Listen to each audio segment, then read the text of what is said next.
Interval training. Wait a second, Garrett, that's not new. Interval training isn't new to the fitness world. It's not even new to this particular podcast. But what is new is some fantastic studies that yet again espousing the great benefits of this compact workout. The miracle of interval brevity. Today on the Personal Edge Fitness Podcast.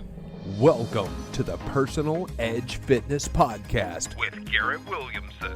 Health, wellness, exercise, nutrition, and a whole lot more. Got questions? Call us and leave a message at 251-278-EDGE or message us at Personal Edge Fitness on Facebook and Instagram, at Team PE on Twitter, or personaledgefitness.com. Hey, this is Garrett Williamson, President of Personal Edge Fitness. Thank you so much for joining me today for the Personal Edge Fitness Podcast. Now, as always, I want to let you know how to get in touch with us if you're interested in more information on this topic or any other, especially busting up some of the myths related to health, fitness, and wellness. And today we're going to be attacking one of those as always. If you're interested in getting in touch with us, you can contact me, Garrett, Garrett, just like Levi Garrett, Garrett at personaledgefitness.com. That's my email address, Garrett at personaledgefitness.com. You can also contact me at our mobile location, which is 251-341-0927, or speak to us in our Daphne location at area code 251-651-0927. Check us out on our website at personaledgefitness.com or our Facebook page, Personal Edge Fitness. We get quite a few messages there too. Interval training.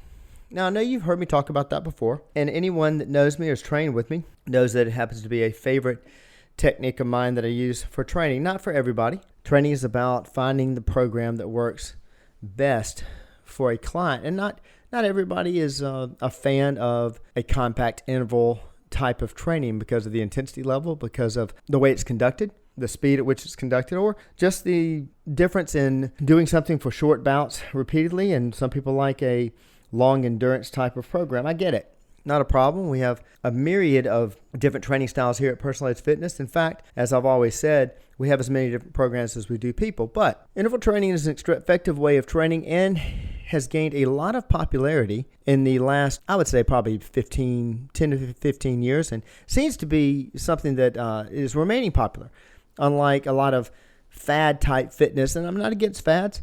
Fads get a lot of people out, get a lot of people involved, thinking there's something new and different and incredible and life-changing that they want to try. And so I'm a fan of fads, but this is not a fad. This is something that's been around for, well, I've been in the business for going on 31 years now and have been using HIIT style or interval training since 1990 to much success with all different ages, with all different abilities, with all different goals.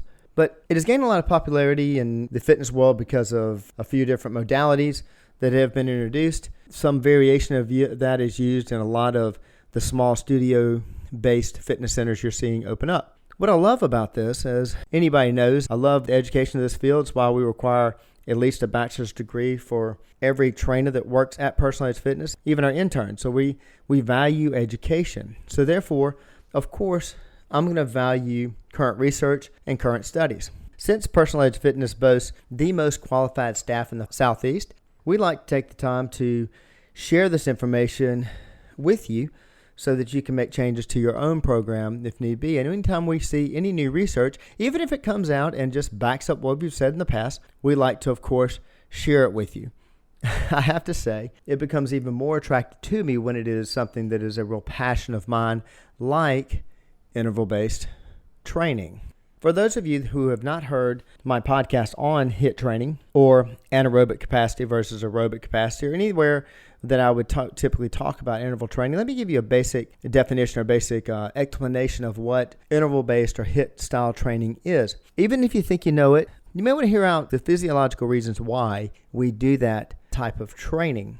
Interval-based training is anaerobic style training. And if you've heard me talk about anaerobic and aerobic capacity, you understand that aerobic capacity is what we typically term as endurance. Aerobic capacity is your ability to maintain a heart rate somewhere around 70% of your max, and you can usually maintain it for a while. Now, if you don't know what 70% of your maximum heart rate is, a couple of ways you can figure that out to get a pretty accurate estimation or guesstimation of your aerobic capacity or your aerobic training zone, take your age, subtract it from the number 220, and then multiply that number. Now that number, 220 minus your age, is what we refer to as typically your maximum heart rate.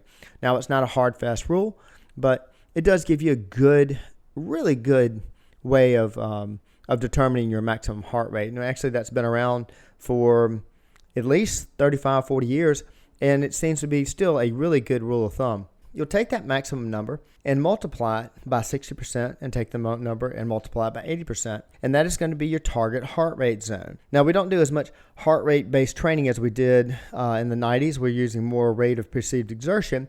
But if you're really into the numbers and you're really into heart rate-based training and understanding exactly where your zone is, well, that's where you want to be. And somewhere around 70 to 75% is your aerobic capacity.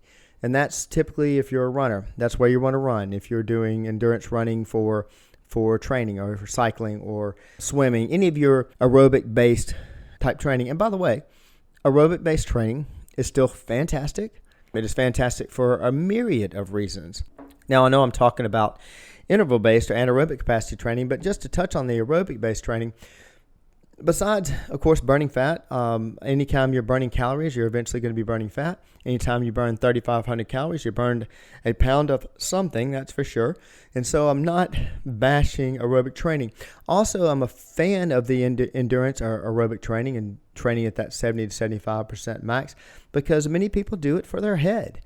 If you're a runner, I'm sure that you would agree that some of your best euphoric moments are when you're out on a run. Cyclists feel the same way. Aerobic class participants, so no matter what kind of aerobic class it is, whether it's the old step aerobics or dance aerobics or jazzercise or any of those different types of activities, there's a kind of a euphoric runner's high when endorphins are released and people feel really good. They feel good about themselves. This also can clear your head. Runners use this a lot as far as time to themselves, time to really relax. I have several friends that are avid runners, and they'll tell you that they run as much for their head as they do for their body. My particular activity that I like, that I feel that same euphoria, happens to be in swimming. When in doubt, in my Friday workouts, I do my endurance and my long distance swimming. I look forward to them. That's the reason I put them on Friday. It's easy on a Friday afternoon to say, well, I'm just going to bag it and talk about how good I feel about myself and the workouts I've had during the week. And so that's typically when you would bag that. Well, that's why I put it on Friday, because I look forward to it. It's a mind-clearing experience, and I'll go out and do hours sometimes in the pool. I've gone out and swam a 5K just for the heck of it. And there are swimmers out there that do a lot more than that and probably laugh at that distance. So aerobic training is still fantastic. And if you like doing that, hey, I more than understand it, and still would like you to hear the podcast, because I believe you'll see the benefits that you'll get for your aerobic capacity through anaerobic training. The interval-based or anaerobic training is a sprint, recover. Now, doesn't mean you have to actually go out and sprint. That's a term I'm using figuratively to describe taking yourself to complete failure, taking a short rest, and then taking yourself to complete failure again. That is interval-based training, or HIIT, high-intensity interval training, which is what HIIT stands for, HIIT. That's why they call it HIIT. It's those recurring strenuous bouts, short in nature, because if you're saying I'm doing interval training, but I'm doing intervals of 30 and 40 minutes, well, that's not anaerobic capacity training, I promise you. It's more of a short-based training, and you can do it through strength training. You can do it through an aerobic-based, a run or a cycling, doing sprints on a bike or sprints in a pool or sprints when you're running, or short, fast, controlled. I can't say that enough. Controlled resistance training. Pardon me for going off on a tangent here about the controlled, but many times when we're speaking about resistance training, you hear, or we've heard, I should say, I'm not sure how much it's repeated, but you've heard slow and controlled movements. Well, slow is not that important. The main reason for slow is because so many people, for so many years, would do resistance training fast, and therefore they would do incorrect form. And that's the reason why slow was put into the lexicon, and it's why you see it in a lot of articles, doing slow and controlled movements. Now, that's speaking to the general public, and I understand the safety aspect of that. When you're training with a trainer, such as the level of training that we have here at Personalized Fitness, you'll be under the watchful eye of an exercise physiologist, and they are going to correct any harmful form. Controlled is extremely important, and you can have control through speed. It's true. You can do a repeated bout, a repeated squat, a repeated lift of any sort, and still be controlled. And the important thing about being controlled is that we want to control mostly that negative or that eccentric contraction. Now, let me tell you what I'm talking about. I've done a podcast on eccentric and concentric contractions, or what we call the negative and the positive. The positive, when you're lifting a weight up, let's take a simple bench press. If you're doing a positive or a concentric contraction in a bench press, you are pushing the weight up off of you. It's where most people think they're doing the majority of their work. But many times they do not control the eccentric contraction. In other words, they drop the weight down to their chest. Lat pull down, same thing, pulling it down to your chest and then letting it fly back up, letting the weight fly back to rest. That's not controlling the eccentric contraction. Therefore, you're doing an out-of-control type resistance training, which can be very dangerous. Another reason why you want to control that eccentric contraction is 60% of your development. 60% of the whole reason you decided to get a workout in today is in that eccentric contraction. You can lower more weight than you can lift, and you're actually doing more damage. Careful with that word. I don't mean it negatively. Damage to the muscle is what we're trying to do. We're trying to break down muscle tissue in order for it to grow stronger. Well, 60% of that development is in your eccentric contraction. So you want to keep it under control. So when we're talking about interval-based training, and when I'm talking about doing fast, high-intensity resistance training, I am talking about controlled. Now, that gives you a basic background on what is anaerobic or aerobic capacity or interval, what interval training is. That anaerobic or without oxygen, exhaust yourself, recover, exhaust yourself, recover. The neat thing about interval-based training, and I said that in the very beginning of this, is how compact and how brief the actual workout bout is. Now, the majority of our clients in their resistance training do resistance training with our trainers for 30 minutes.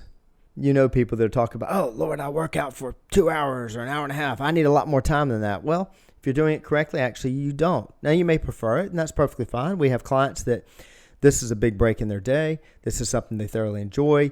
This is something they want to spend a lot of time. And I get it. Not a problem whatsoever. But the short, compact resistance training, the majority of clients that we see are like you. They've got a life. They've got things to get back to. So they want to make this part of their day, but they don't want it to dominate a large chunk of time. So we make a very effective 30-minute resistant bout. And we do a lot of that through interval-based training. By no means does a short bout mean that, well, you can only work one body part, or you're limited in the body parts you can work, or you're limited in what you can get done that day. Absolutely not. My current regimen that I like running with my clients are those that enjoy this. We do a body weight-based calisthenic type of quote-unquote warm-up. Actually, at the end of that calisthenic type program, that if you did nothing else during the day, that 6 or 7 minutes usually is a full body workout, depending on if we're working people back-to-back days. But that is a great workout in itself. But it also open up those arteries, open up those capillaries, gets us ready to even do a more difficult, more challenging interval session. And that next interval session typically is the quote-unquote bulk of our workout, and it's maybe 10 minutes long, 15 sometimes, and sometimes even shorter. But that's where we do the bulk of our resistance training, our full body workout, and then I like to hit some core work at the end.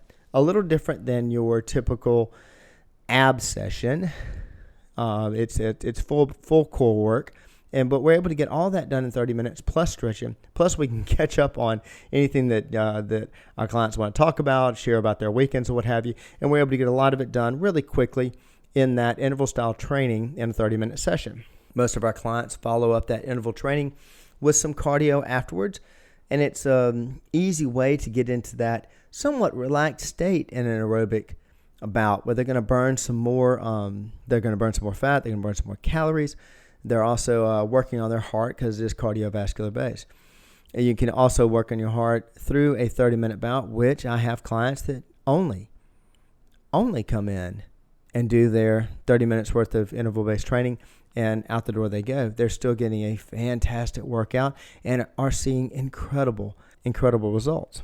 As I've stated in past podcasts, there are copious amounts of studies on interval-based training. And going back to, I think, as early as the 1950s, don't quote me on that. I know in the 1960s, but I believe some of them going back as far as the 1950s talked about repeated fast bouts of interval-based training. And now we continue to study this, and I want to share with you some studies that have come out in the last year about interval-based training, and it's become even more popular because of the pandemic, because of a lot of people doing this type of training at home because they're doing it calisthenics-based because they may or may not have equipment, just like many of our online clients don't have any equipment whatsoever and have been training with us for months, even years, with no equipment whatsoever and still getting an incredible workout. So a lot of studies have come out recently because of the pandemic, and they're finding yet again how beneficial interval-based training is. This new phenomenon caused by the pandemic inspired Dr. Edward Coyle, Coyle, who's the director of the Human Performance Lab at the University of Texas in Austin, to do some research on interval-based training or short bouts of exercise. Dr. Coyle and his graduate assistant Jacob Allen suspected that 20-second burst, 20-second burst performed intensely might exceed some exercisers' tolerance. They thought that maybe that short brevity, that short of time at such a full force, may be a little difficult for people to handle. So, in a new study published in the Medicine, Science, and Sport and Exercise, he and his colleagues settled on a swift 4 seconds. 4 seconds. I was so intrigued by this particular study because it really got to the heart of the subject. How much benefit we can get and how quickly can we get that benefit. And I love the gravitas of approaching this by whittling it down to 4 seconds. I was first made aware of this in the New York Times that was on January 5th. Had an article reviewing this particular study. It caught my eye and I was so intrigued. I went and looked it up. I just thought it was fascinating. It seems like they got together over a couple of beers and said, how much can we get out of how short a time? How ridiculously short could we do a study on interval-based training? How short could we make it? and I keep using the word gravitas. I want to use something else that happens to deal with the male anatomy. They really had the cojones to attack this and say, okay, we're going to whittle this down to 4-second bouts. And I thought it was amazing. And here's what they found. They found when they took some real competitive athletes, some fantastic in-shape athletes, and they put them on a specialized stationary bicycle that had a very heavy flywheel and no resistance, just an extremely heavy flywheel. During their testing, these athletes would reach their maximum power output and all-out aerobic effort after about 2 seconds of pedaling. It's pretty amazing. We measure it with athletes, especially football players. You hear this a lot. You see this in baseball. In the combine, they use the 40 to really be a fantastic measurement of an athlete's overall fitness, overall ability. They measure the 40. Why don't they measure the 100? Why don't they measure the 220? Well, they want to know how fast can they get to just maximum output, maximum speed. And of course, on a football field or in any kind of basketball, what have you, that ability to have that quickness, that explosive jump to maximum ability, it's better, of course, to get there quicker. And that's why they were looking at this, and I just thought it was amazing. They found out their power output and all-out aerobic effort. Those athletes hit it in 2 seconds. From that, they deduced, okay, not everybody is going to be a highly tuned athlete. I don't know that I could reach my maximum power output in 2 seconds. But they said, okay, well, for your average Joes, they would double that time. And think about it. It's only 4 seconds, but if a highly tuned athlete can reach that capacity in 2 seconds, well then, give double that time And most likely your average Joes could do the same thing in 4 seconds. They also deduced that any average Joe by that time, by that 4 seconds, should have, quote, massively stimulated their muscles and aerobic systems, but not yet exhausted them, unquote. Now, think about that. I mean, you go and intensive, you've warmed up and you go intensive for 4 seconds. You're probably going to meet that highest output of your aerobic capacity without fully exhausting yourself. Now, you may exhaust it in 4 seconds. I need to catch my breath. Well, that's the whole idea. Go to failure, catch your breath, go to failure again, which is interval training. So what he did was he allowed these athletes to do that 4 second bout and then rest for a full minute, because they suspected that after the full minute's rest, 4 seconds of exercise, 60 seconds of rest, that you should be able to do that maximal output yet again for 4 seconds. I don't think that's very hard for anybody to, for you to get your head around. I mean, yeah, that makes sense. I go 4 seconds really hard. Most likely in 60 seconds, I can probably turn around and do it again. Initially, they had these athletes, actually picked 8 athletes. Initially, they had them do these 4 second bouts periodically through the day. Periodically through the day, they would jump on a bike or something and go for 4 whole seconds. 1 1,000, 2 1,000, 3 1,000, 4 1,000.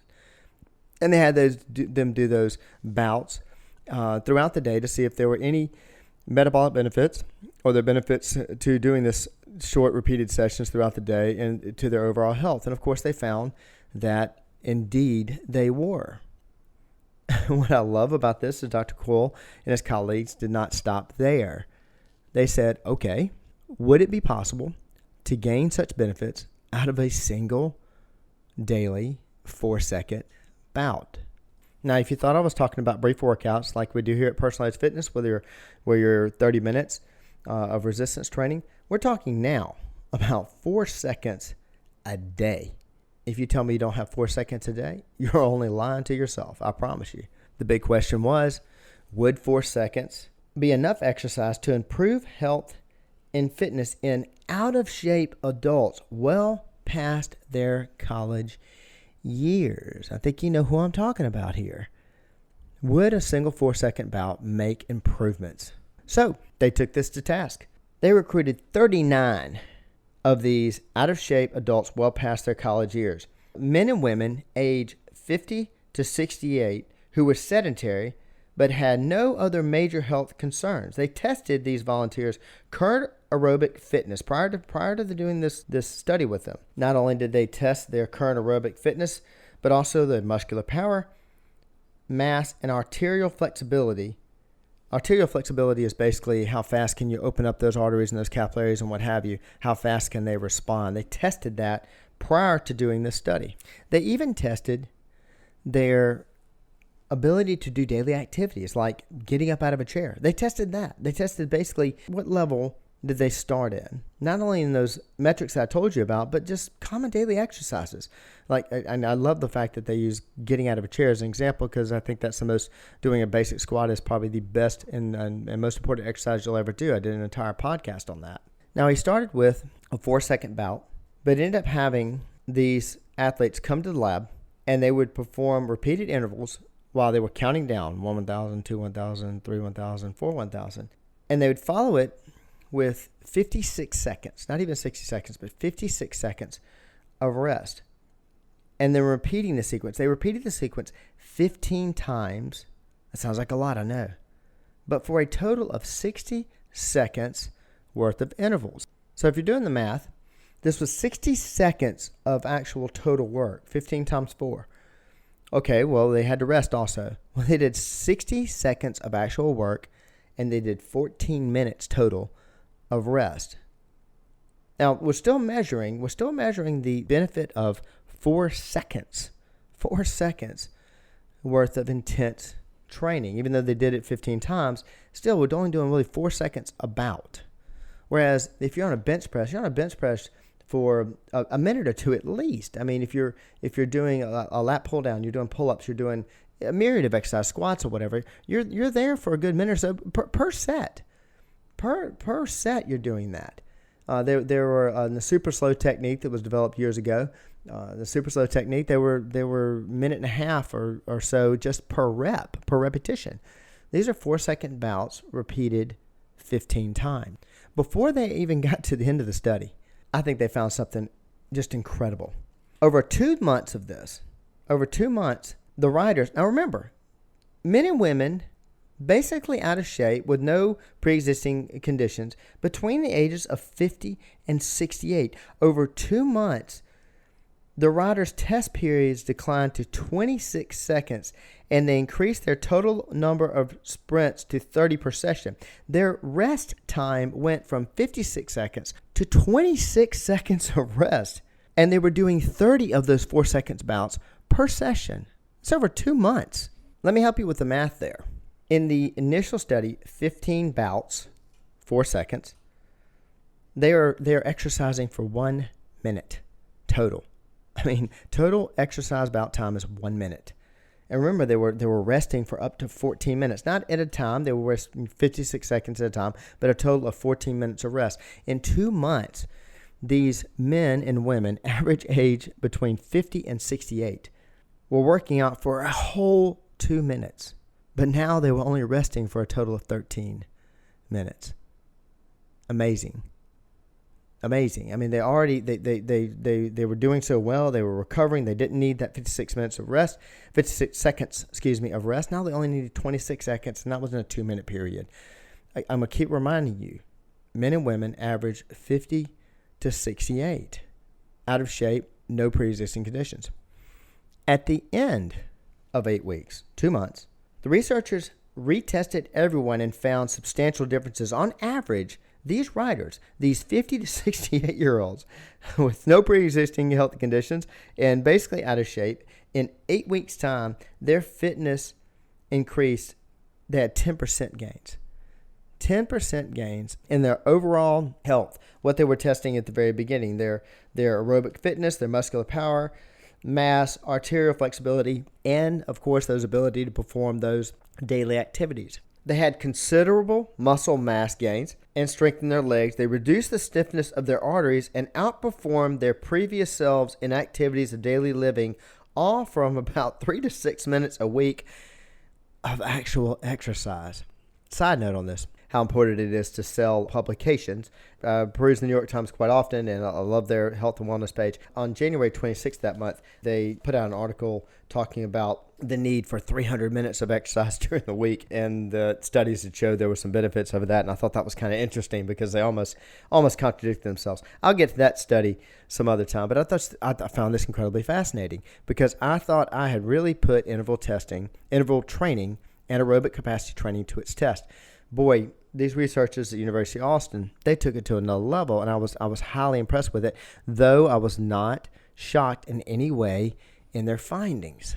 The other incredible thing about it was that when these volunteers were interviewed afterwards, they told the researchers that they actually enjoyed the workouts and would continue them. If Dr. Coyle would keep going with these, they would continue doing them. Well, who wouldn't? I mean, you're feeling much better. If you've worked out before and exercised, you have to admit that when you're in that lifestyle change and you've made those improvements, as much as you might complain about the exercise about itself, you feel so much better. I mean, your energy level's better. You're in better shape. Clothes are fitting better. You feel better about the way you look. You sleep better. All that good stuff. I'm sure, but no doubt, felt that feeling. Well, they were doing this in these short 3 to 6 minutes a week. January 26th article talks about 300 minutes a week. 3 to 6 minutes a week of actual exercise. How would they not enjoy and want to continue that? Now, of course, there's stipulations in there. Not everybody has access to this kind of equipment, this heavy flywheel bike, but it yet again proves the overall benefits of interval-based training or anaerobic capacity training. Now, what do we see in the quote-unquote real world? I mean, this was a real-world exercise, but what do we see in the real world? The interval-based training that we use, where we're taking people to exhaustion, we're taking our clients to exhaustion. I did this today with 3 different clients, took them through a basic, very simple dumbbell routine. Now, I have access to sophisticated equipment like dumbbells. Of course, this can be done with body weight, but the meat of the workout I was talking about earlier, not even the calisthenics before, not even the core workout afterwards, the clients were exhausted. And the benefits that they are seeing from this, I've got clients that that only work out for that brief amount of time, 30 minutes at the most per session, and they're doing it 2 and 3 sessions a week, and they're dropping body fat. They're increasing their strength gains. And we're training several athletes right now, some of which are on staff, and they're doing the same type of training. And they are endurance athletes. I happen to use it myself, and I'm competitive multisport athletes, both in triathlon, aquabike, and currently racing in the aquathlon for Team USA. And we use these bouts, and we're seeing incredible aerobic gains out of these short interval-based anaerobic training. Now, of course, I'm beating this to death. I know I am. But too many individuals think that they need to work out way too long. Too many people I run into talk about, well, if I ever get the time. Well, you've got the time. I mean, this helps remove yet another obstacle. It removes another excuse to exercise. But if you really want those serious gains, and by the way, if you're an endurance athlete and you want to get better at whatever endurance program, endurance racing that you do, or if you're just a runner and you want to be able to run a little faster in the local 5K, your secret to it, your secret to a better life, your secret to being in shape, your secret to being a better athlete, even a weekend warrior, is interval-based, short, brief, taking it to exhaustion training. Now, I do not suggest you starting this on your own. The inherent dangers of interval-based training, especially at this level, if you're really trying to get some gains, are going back to that point I was making at the beginning of the podcast, and that is about control. Being out of control doing resistance-based, interval-based training, or without having somebody watch your technique. Yes, you can injure yourself. I had an athlete come in just this morning and talked about doing some work with their team in resistance-based training. And no offense to any coaches out there, you know more about your sport than I do, but I promise you I know more about the training.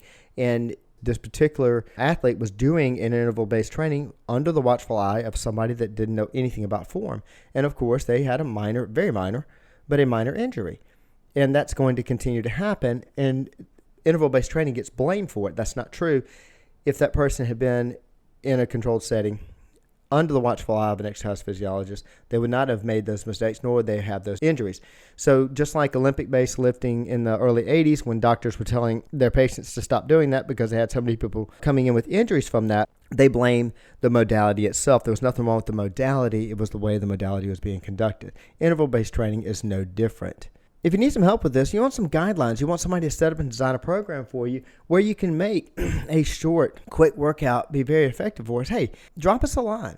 Contact me at Garrett, Garrett, at Personal Edge Fitness. That's my email address. Contact us online at our website, personaledgefitness.com, or, of course, through Facebook, Personal Edge Fitness. Interval-based training, short, brief, effective workouts. Another myth busted.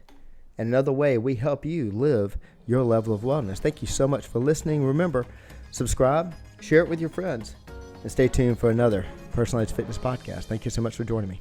Thanks for listening to the Personal Edge Fitness podcast with Garrett Williamson. Subscribe now and be a part of the show by calling 251-278-EDGE or message us on Facebook and Instagram at Personal Edge Fitness or at Team PE on Twitter, and visit us at personaledgefitness.com.